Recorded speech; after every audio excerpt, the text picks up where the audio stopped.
By February 1943, the most feared army on Earth had ceased to exist.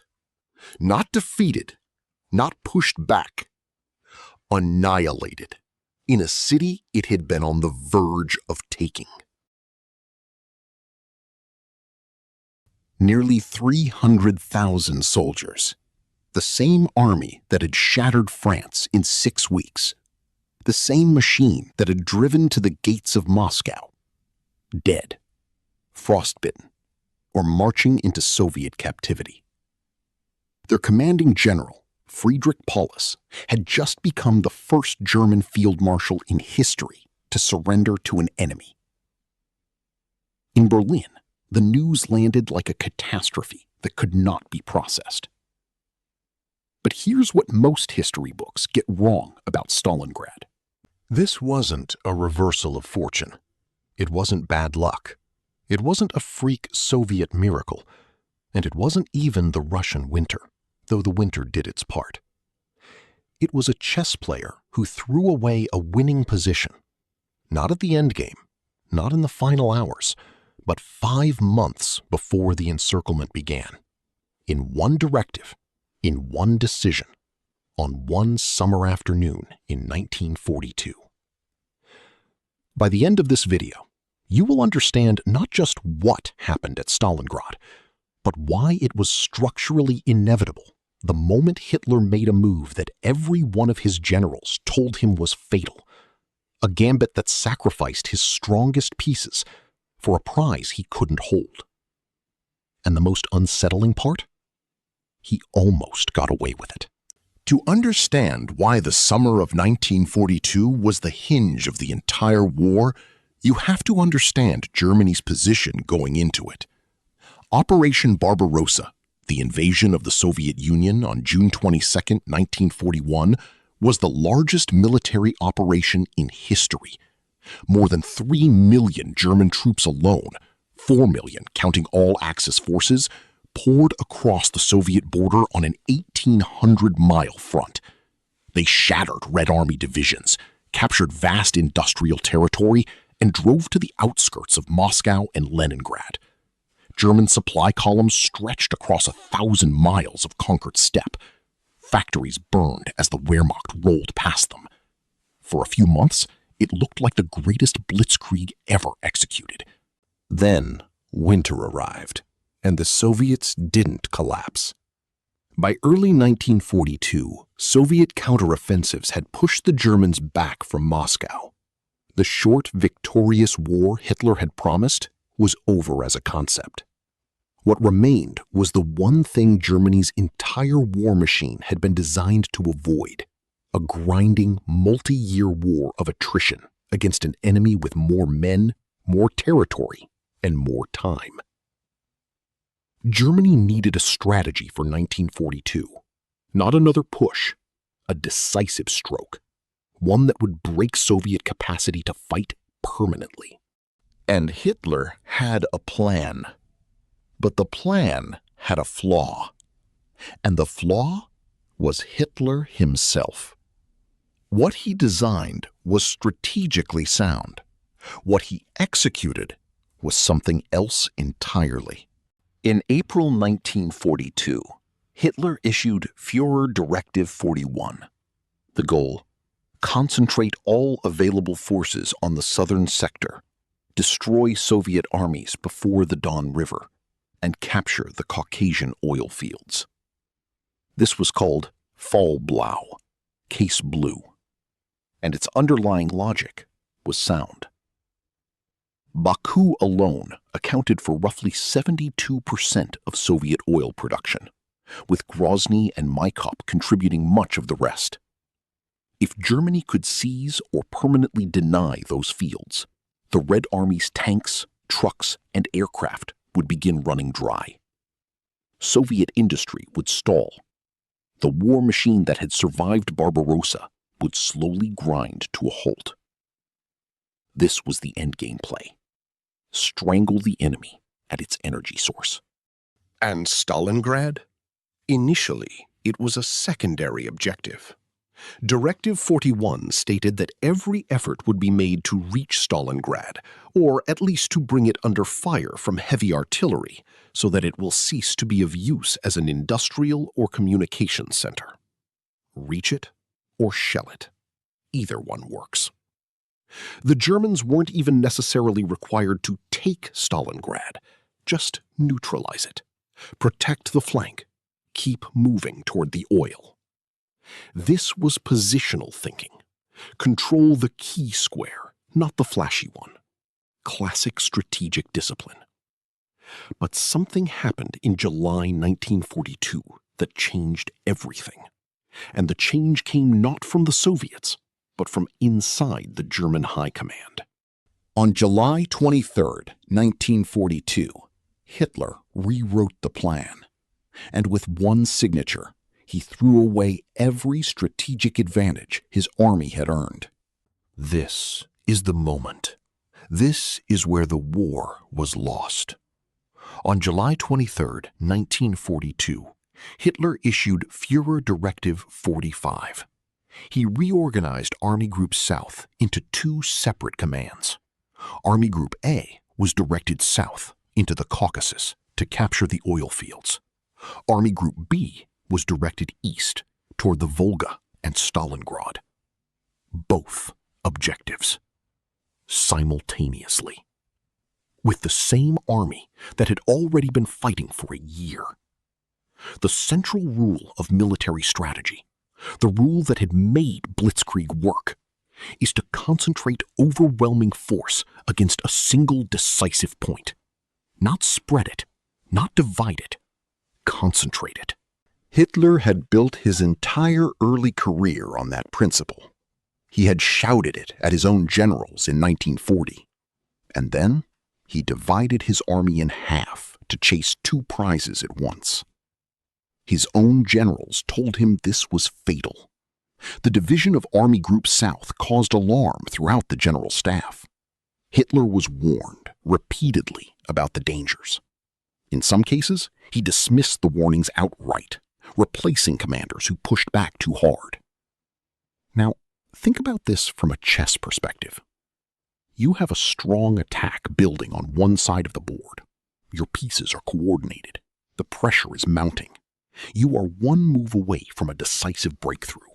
And then, instead of executing the attack, you split your pieces in half to go after two targets at once. Your attack on the left is now too weak to finish. Your attack on the right is too weak to defend. And your opponent, the one you'd been beating, suddenly has room to breathe, regroup, and prepare something you haven't seen coming. That's Directive 45. That's the gambit. And unlike a real chess gambit, where you sacrifice material to gain something concrete, tempo, board control, a forced line your opponent cannot escape, Hitler wasn't gaining anything. He was sacrificing strategic concentration for the illusion of ambition. But here's the thing. For a few weeks, it looked like it was working. The early stages of Case Blue were staggering. Soviet forces, surprised that the Germans weren't pushing toward Moscow again, initially crumbled before the advance. German units covered hundreds of miles. Army Group A pushed deep into the Caucasus. Army Group B swept toward the Volga.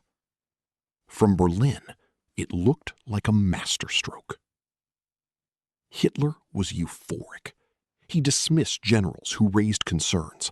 He relocated his field headquarters to Ukraine to be closer to the front. He was convinced Soviet resistance had finally broken, that this summer offensive would deliver the knockout punch Barbarossa had promised. And here's the moment most accounts skip past, because what happened next wasn't a Soviet miracle. It was a German self-inflicted wound that went unnoticed for weeks. The split of Army Group South meant both groups had to achieve their objectives simultaneously instead of consecutively. When Army Group A's Caucasus push looked promising, Hitler redirected the 4th Panzer Army south to reinforce it, stripping Army Group B of its armored spearhead. Then, 2 weeks later, when the Stalingrad advance stalled, he sent the panzers back north. German supply columns piled up on the same roads.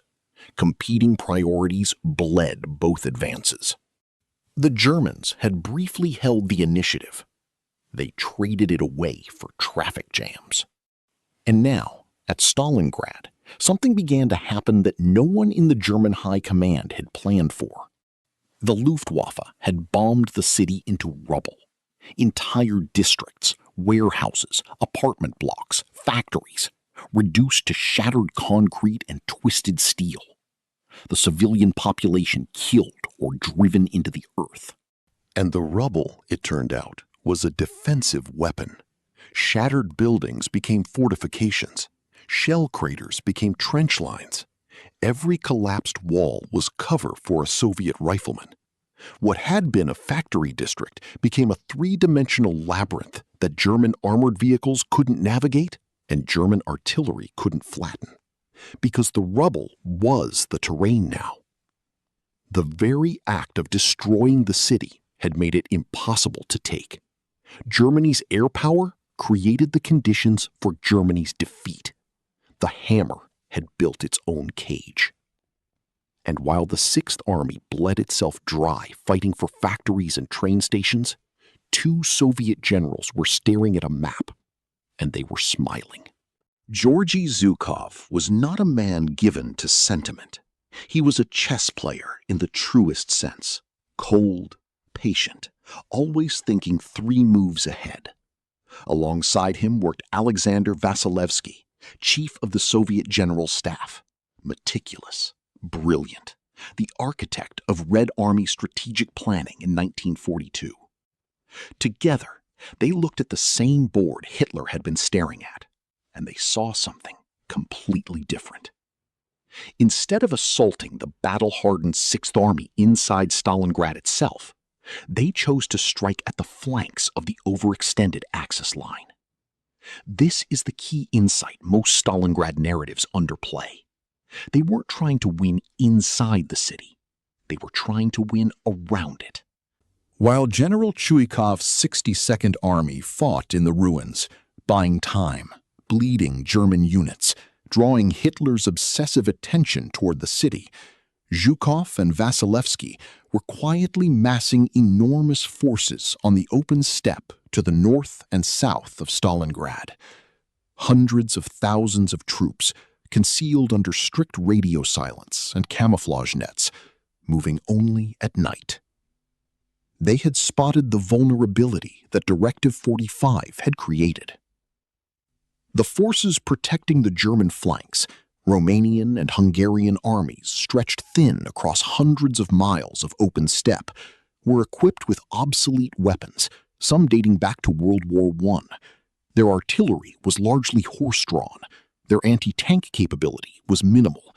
Communication with adjacent German units was poor.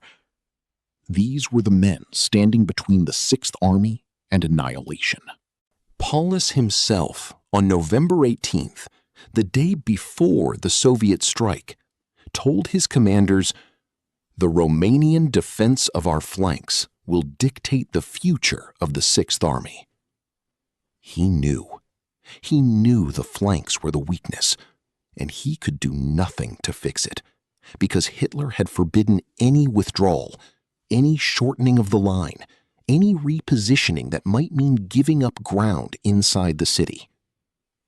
The board was set.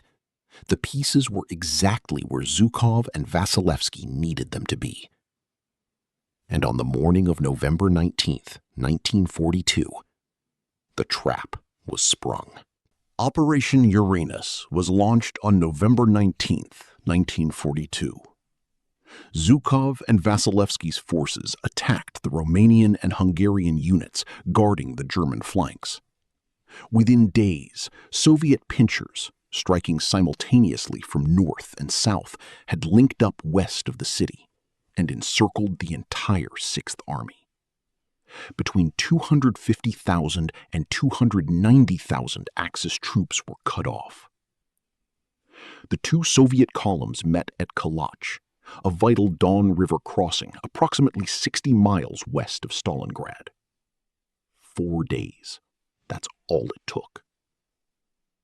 The hunter had become the hunted. And here's where you have to stop and feel the full weight of this moment. In chess terms, the Sixth Army had just been placed in Zugzwang, the position where every possible move makes your situation worse. They couldn't break out, not enough fuel or ammunition. They couldn't be resupplied by air. The Luftwaffe couldn't deliver at scale. They couldn't hold indefinitely.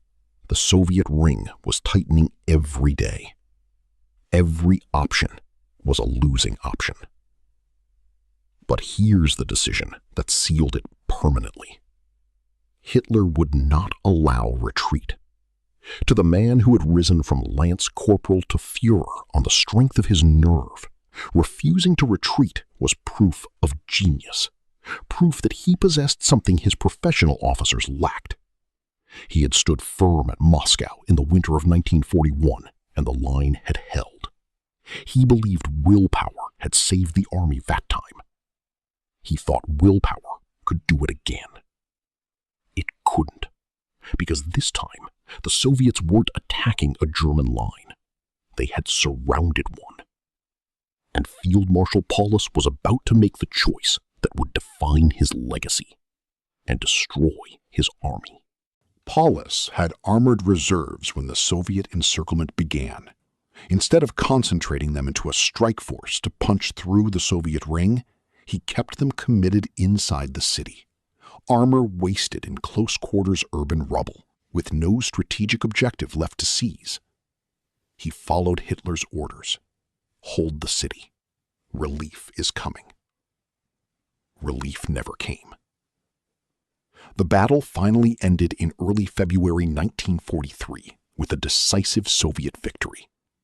Approximately 91,000 Axis survivors, gaunt, frostbitten, the skeleton of what had once been the most powerful army on the Eastern Front, shuffled into Soviet captivity. Fewer than 6,000 would ever return home. And what had Germany gained? Nothing. The Caucasus oil it needed was still in Soviet hands. By early October 1942, Hitler had already privately acknowledged that capturing the Caucasus oil fields before the Russian winter was no longer realistic. Both objectives of Directive 45 had failed simultaneously. The split had achieved neither goal. Germany had sacrificed its finest army for a city it chose to fight over for symbolic reasons, because it bore Stalin's name. A city that, strategically, it didn't even need to take, only contain. Micro payoff. This is the hidden truth of Stalingrad that most documentaries skip past. The city was never the objective. It became the objective because Hitler couldn't psychologically accept leaving a city with his enemy's name standing. He turned a secondary mission into an obsession and fed 250,000 men into it. That's not strategy. That's ego wearing a general's uniform. And the consequences didn't stop at Stalingrad. What happened in that cauldron changed the trajectory of every battle that followed. The defeat at Stalingrad was not just a military disaster. It was the moment the entire war's momentum permanently changed hands. Soviet factories, running around the clock east of the Ural Mountains, beyond German reach, poured out tanks and aircraft in quantities Germany could not match. German supply lines grew thinner as they stretched further west. And the Red Army, battle-hardened and increasingly skilled, no longer reacted to German pressure. It initiated. Before Stalingrad, Germany chose where battles were fought. After Stalingrad, the Soviets set the agenda. The Germans spent the next 2 years reacting, plugging holes, trading space for time, until there was no more space left, and time ran out in the ruins of Berlin. And here's the pattern that should make any student of strategy pause. Hitler's single greatest strength, the audacity that had shocked France, Poland, and the entire Western world, was his willingness to take risks that conventional military thinking said were impossible. And for years, that instinct had worked. But there is a critical difference between a calculated gambit and a reckless one. A real gambit in chess gives you something concrete in return: tempo, board control, a forced line your opponent cannot escape. You are not just giving material away, you are buying something with it. Hitler's gambit at Directive 45 bought nothing. He split his forces not to gain a specific advantage, but because he wanted everything at once and couldn't make himself choose. The Caucasus oil, Stalingrad's symbolic capture, both, now, immediately. It's the same error made by every overextended commander throughout history, from Napoleon's simultaneous campaigns in Spain and Russia to the Japanese Empire's commitments across the Pacific that stretched them until they snapped. The lesson isn't that ambition loses wars. It's that undisciplined ambition, ambition without prioritization, creates the exact vulnerabilities it was supposed to prevent. Zhukov and Vasilevsky understood this instinctively. They identified the weakest point on the board, concentrated their pieces, and struck once, decisively, with overwhelming force at exactly the right location. Hitler understood it too, in theory. He had lectured his generals about the dangers of dispersing forces. He had dismissed emotional objectives as strategic distractions. And then he chased the most emotionally charged objective on the Eastern Front. The board doesn't care about your ego. The board only cares about the position. And the position, by November 1942, was lost. The most dangerous player at any table isn't the one who plays too cautiously. It's the one who was brilliant long enough to stop believing he could be wrong.